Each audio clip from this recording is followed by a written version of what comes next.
What's up guys, Evan Techsaurus. Welcome back to another build on the channel. This one's gonna be an interesting one because we're gonna be building inside this massive case from DeepCool. This is the Quadstellar, and you guys might have seen it on our CES coverage 2018, but we're gonna be building inside here. The parts are honestly not that important. I'm really building this to showcase the case. It's time to stop. I'm building this to show off the case and what it can do because it got some really dope features, and it even has movable parts which you can control using your smartphone. So that is what I'm going to be focusing on for this episode. I do want to take this time and talk about Armada Modern Tanks, who is also sponsoring this video. I've had the opportunity to play this game and I've been hooked on it ever since. It's a cross-platform 5v5 PvP game featuring tanks. I mean, what can be more cool than that? You get to control tanks and use them to fight over realistic environments with actual physics built in the game. Almost everything can be destroyed in game, from trees falling down all the way to breaking through walls. Combine that with the excellent graphics and sound, you get that immersive experience. My favorite part about this game is that you can choose from up to 25 different tanks from the hangar, and you can even upgrade them as you progress throughout the game. Not only is each tank unique, but it also has its very own unique playstyle and attributes. Not only is Armada Modern Tanks free to play, but it's also a multi-platform game, and it's available on all the platforms listed on the screen. And just for my subscribers, when you download the game using the link in the description section, you'll not only get a VIP account, but also 100 gold and 100,000 silver, which is a really nice bonus to give you guys a head start on your game. As always, this is a TechSource build, so we're gonna be throwing in high-end overkill parts. We're going with the 7820X 8-core processor. This is actually a 128 gig kit from Corsair. I don't think I'm going to be using all 128 gigs. We might just throw in 64 gigs or something. We're also obviously using the Strix 1080 Ti, and we're going to be cooling the CPU with the H150i Pro from Corsair. Powering the build is the EVGA 1000 G3. For the motherboard, we're going with the Asus Rampage 6, which is actually the motherboard we're going to be using for the 2-in-1 Ultimate Gaming PC, which is what we're going to be building after this, guys. I know you've been asking for it. And for storage, we are only using 480 gigabytes. This is the Corsair MP500 M.2 SSD. Again, we're not putting emphasis on storage or the parts. We really just want to show off the case and what it can do. So with that said, I think it's time to start the build. All right, guys, let's begin. There's always something about opening up a fresh new processor that gets me excited, if you know what I mean. But if you guys remember my Trigon build I did in the Quadstellar case last year, it turned out great. But there's one thing I didn't really like about the case, and that was the tempered glass panel was held together with thumb screws, which was kind of annoying. But DeepCool actually had a solution to that for their Quadstellar case. They're actually done magnetically, which is awesome. All right, so we've got the CPU out. Ooh, welcome to the Republic. Ladies and gentlemen, the ROG Rampage 6 Extreme. A little fun fact about this motherboard, this is actually the board we're gonna be using for the 2-in-1 gaming PC, and also my rebuild of Big Red, which is coming up, guys. I'm not happy with my current PC, so I'm gonna rebuild it completely. New motherboard, new CPU, new bends. It's gonna be awesome. Make sure you guys stick around for that. All right, let's pop open the cover. I mean, the board does have 8 RAM slots, so we might even just use all 128 gigs of this. Why the hell not? If it's there, might as well use it, right?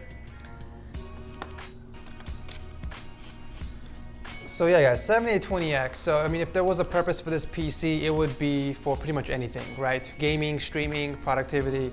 This processor can pretty much handle all of that. And it's unlocked. We're gonna overclock it as well. So an all-purpose gaming and productivity PC. That's kind of what the purpose of this build is. Now, the tricky part is finding out where the hell the M.2 slides in.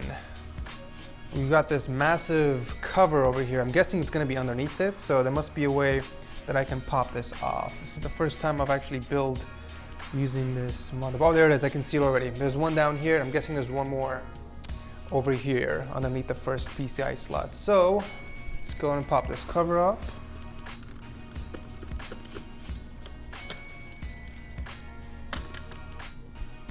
Whoa, okay. Well, there's the M.2 slot down here. All right, let's go ahead and put the M.2 in there first, so you can cover it up. We're gonna keep this PC as clean as possible, guys. Only one storage device, and that's gonna be an M.2, so. All right, boom. Let's put this cover back on. All right, that was easy. All right, now let's put on the RAM. Fresh, 128 gigs, straight from the factory, guys. Oh yeah, and by the way, guys, these are rated at 3800 megahertz. So not only are we putting 128 gigs, but we're putting in some really fast rated RAM sticks. Oh man, that's insane. I've never used this much RAM in any of my builds before. I think the most I've used was 64 gigs. So this is pretty much double that, guys. Check it out. Ooh, look at those beauties. All right, so we got that out of the way. I think it's time to put it inside the case. So let's bring that up here, shall we? There we go. All right, so the center over here is pretty much where the motherboard sits, and it can support up to an eATX board, and it actually sits upside down because the IO shield is down here. It also supports water cooling, so you can fit up to 240 millimeter radiator near the bottom and up to 360 millimeter radiator, which is what we're gonna be putting in this one over here on this side, kind of vertically in the front of the case.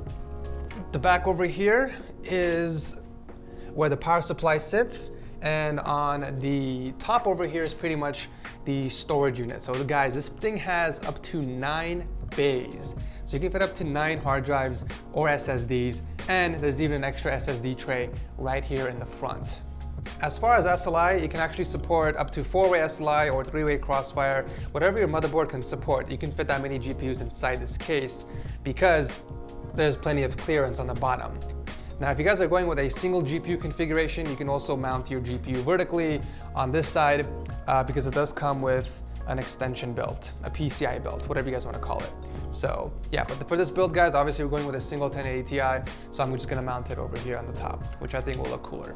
All right, so before we install the motherboard, we gotta remove this entire plate here so that nothing gets in the way, and we make sure that we do tighten all the screws inside the case. So I think it's really easy to remove this. There's just some thumb screws holding it up on this side, and then 2 more over here.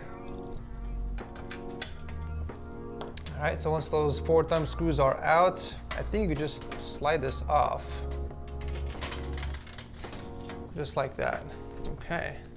All right guys, so that pretty much just gives us easy access for the entire motherboard tray. So if we need to do any cable management, route any cables through the grommets or installing the motherboard, it's gonna be a lot easier without that plate in the way.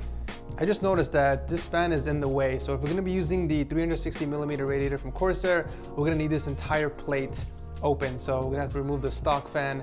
And I think there's an easier way to doing this. Maybe if I just remove these 2 screws here, I can remove this entire plate. Let's check it out. Oh, nope, of course not. Nothing is that easy. I think there's 2 more screws on the back side. All right, so there are actually 3 thumb screws. There's 1 on the bottom, 1 in the middle, and then 1 on the top. So let's go ahead and remove these real quick. Yep, looks like that was it. Gotta love ASUS motherboards. The IO shield is already included, already installed on the motherboard.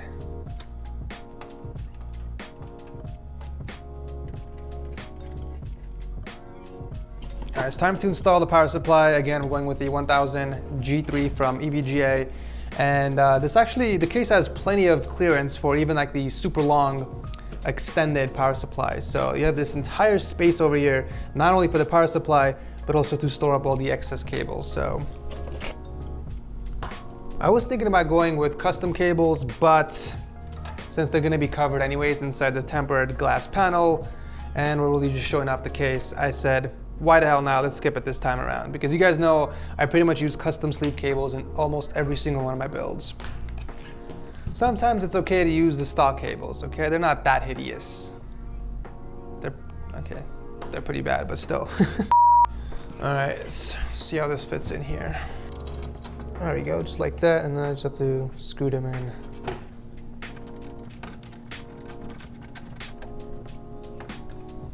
All right, power supply done.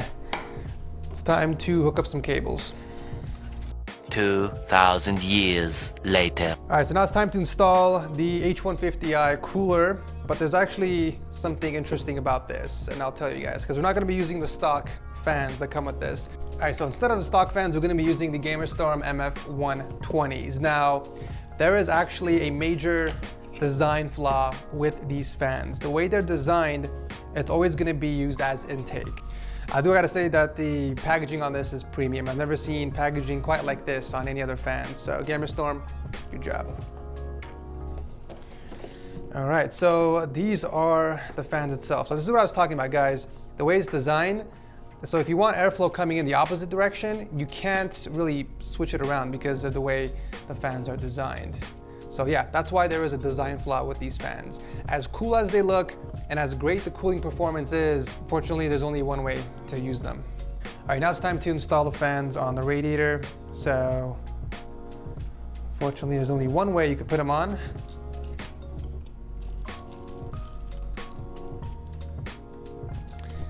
All right, all fans are installed. The way they're hooked up to the control panel is by these micro USB cables, which connect to the edge of the fans,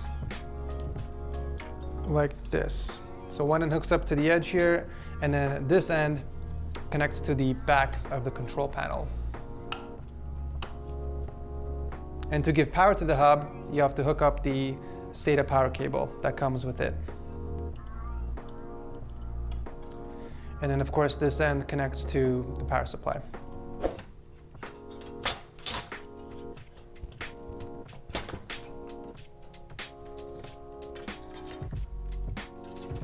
All right, let's screw the bracket back on the case.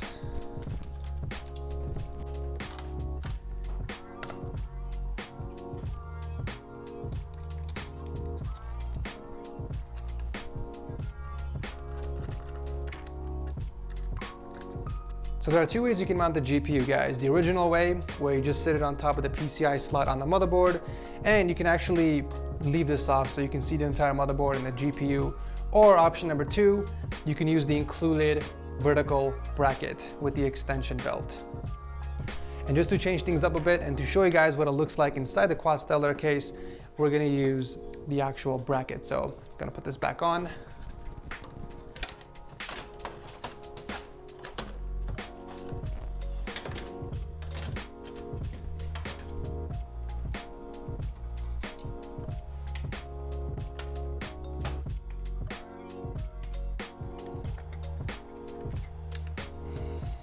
All right guys, the build is finally complete. Well, now it's time to load up Windows on it, install some games, overclock the CPU and the graphics card, check out temps, and bring you guys the benchmark portion. My first impressions building inside the Quadstellar, guys, very positive. I love how ginormous the case is, and because of that, you get so much space to pretty much do whatever you want inside, right? You got room for 2 long radiators. There's 9 hard drive bays for SSDs and hard drives. Overall, the case design is phenomenal, so props to DeepCool for that. But yeah, guys, let's take this downstairs and see what it can do. So here it is, ladies and gentlemen, the Quadstellar build finally complete. Easily one of the coolest cases I have built in. With that said, it's not for everyone. This case goes for $380, guys. And if you're gonna be spending that kind of money on a case, then you're obviously planning on doing something crazy with it. The Quadstellar is aimed mostly for PC enthusiasts, modders, and people who are planning on doing high-end builds. However, if you are gonna buy the case, I strongly recommend going with the water-cooled route because the temps in here weren't that great. Okay, so I tested Fortnite and 4K resolution, high settings, and pay attention to the temperatures. Not so much the CPU, but the GPU, which by the way is located near the top of the case. With the front panel closed on the case, the GPU peaked at 81 degrees after playing for just about 15 minutes. It did hover between 79 to 81 degrees. Now, opening up the front panel didn't seem to do anything to the temperatures. It may have dropped the temperature by 1 degree Celsius at most, so nothing really impressive there. Same thing with the CPU, no noticeable difference in temps. But check this out, guys, once I remove the glass panel on top of the GPU, you can see the temps drop drastically for both the CPU and GPU. Both of them starting at 80 degrees and dipping down to as low as 71 degrees, guys. That's almost a 10-degree difference just by removing the glass panel. Now, the testing was done on regular fan setting on both the Quadstellar fans as well as the MF120s. And this is what it sounds like, guys, with the regular fan profile on here on idle. Now, if you want better cooling, like a few degrees Celsius, you can put it to powerful, but this is how loud the fans get. So yeah, noticeable difference coming from regular, and even on silent, guys, check this out, on silent, it's still audible. So needless to say, if you're gonna be gaming next to this thing, make sure you have your headphones on. So yeah, guys, that's why I recommend going the water-cooled route. I feel like you get better temps. Air cooling just doesn't cut it in this case. And I'm still using a single GPU, guys. Imagine SLI or Crossfire. I mean, it'll be pretty much baking in there like an oven. Also, guys, just to be clear, there isn't any throttling present from my testing. Sure, the CPU and GPU get nice and toasty in there, but they don't affect performance. I tested Destiny 2 and GTA 5 in 4K resolution as well, and the same exact temperature differences were found with and without the tempered glass panel. So to conclude this video, the Quadstellar is a dope looking case made for PC modders and enthusiasts. I love the alien-like design and the enormous amount of space inside to do a custom loop or some creative stuff, and of course, the app. You can not only control the RGB lights and the fan speed of the case, but you can even control the flaps in the front. Obviously, it doesn't really do much for performance, but it looks cool and you can impress your friends when they come over. I do wish, however, that the fan and the case controls were on one app instead of having to download two separate ones, but it's not really a big deal. Anyways, that's it for the video. I hope you guys enjoyed it. Thumbs up if you guys actually want to see a custom loop inside the Quadstellar. If this video gets 10,000 likes, I'll start planning it right now. So let me know your feedback as well as the color scheme you guys want to see for the Quadstellar. I'll also drop links below if you guys want to check it out. Thanks again for watching, and I will see you in the next one. Thanks again for watching, guys. Don't forget to check out Armada Modern Tanks. When you click on the link below and download the game, you'll not only get a VIP account, but also 100 gold and 100,000 silver to kickstart your game.